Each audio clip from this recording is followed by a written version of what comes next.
चीन के विस्तारवाद को अगर कोई सीधी चुनौती दे रहा है तो वो है भारत।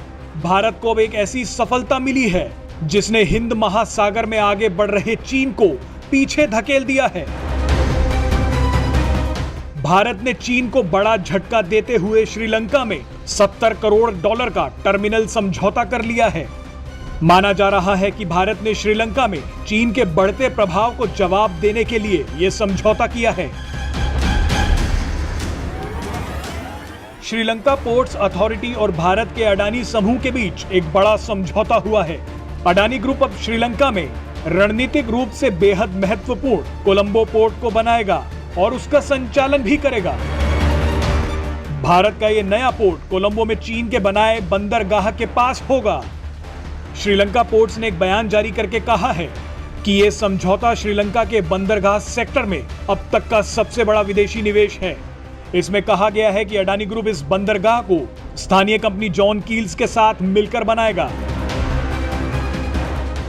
इस टर्मिनल में जॉन कील्स का हिस्सा करीब 34% होगा, जबकि अडानी के पास 51% की हिस्सेदारी होगी। इसका नाम कोलंबो वेस्ट इंटरनेशनल टर्मिनल रखा गया है। यहां जानना बेहद जरूरी है कि श्रीलंका को चीनी कर्जे के जाल में उलझता देख भारत समेत कई पश्चिमी देश परेशान हैं।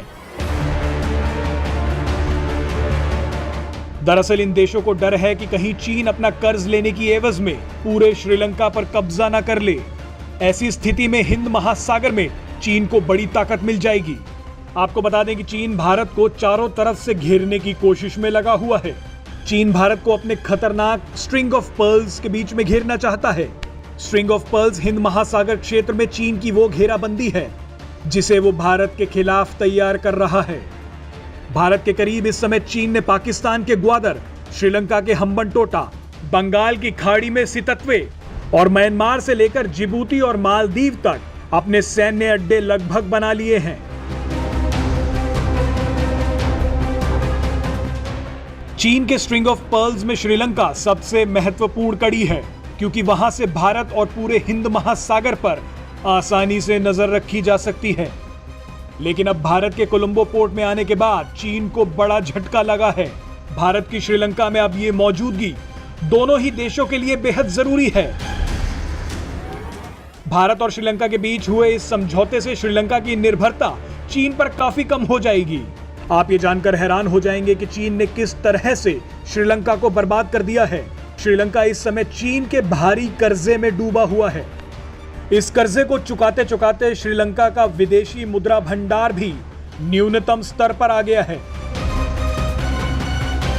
यह विदेशी मुद्रा भंडार इतना कम हो गया था कि श्रीलंका में हाल ही में खाद्य आपातकाल तक लगाना पड़ गया था, क्योंकि श्रीलंका के पास जरूरी चीजों को आयात करने के लिए पर्याप्त विदेशी मुद्रा नहीं बची थी। इस भयानक स्थिति से गुजर रहे श्रीलंका ने हाल ही में भारत से दोबारा संबंध सुधारने की पहल की थी। कुछ समय पहले भारत में श्रीलंका के नए उच्चायुक्त ने नए सिरे से भारत के साथ रिश्तों को और अधिक मजबूत करने की पहल की। श्रीलंका ने भारत के साथ रणनीतिक साझेदारी को और मजबूत करने की बात कही थी। इस वीडियो में समझते हैं कि चीन के लिए यह कितना बड़ा झटका है। 2000 के दशक में चीन बहुत बेचैनी से हिंद महासागर में कदम रखने की जगह ढूंढ रहा था। दरअसल चीन का 80% से ज्यादा व्यापारिक माल हिंद महासागर से होकर जाता है और उसे एक बहुत सक्रिय मलक्का स्ट्रेट से गुजरना पड़ता है। हिंद महासागर में भारतीय नौसेना का दबदबा है और चीन को हमेशा ये डर सताता था कि भारतीय नौसेना जब चाहे मलक्का स्ट्रेट को चौक कर चीन के उद्योग धंधों को ठप कर सकती है। चीन ने एक और तो पाकिस्तान को समझाया कि वो ग्वादार बंदरगाह चीन को दे दे।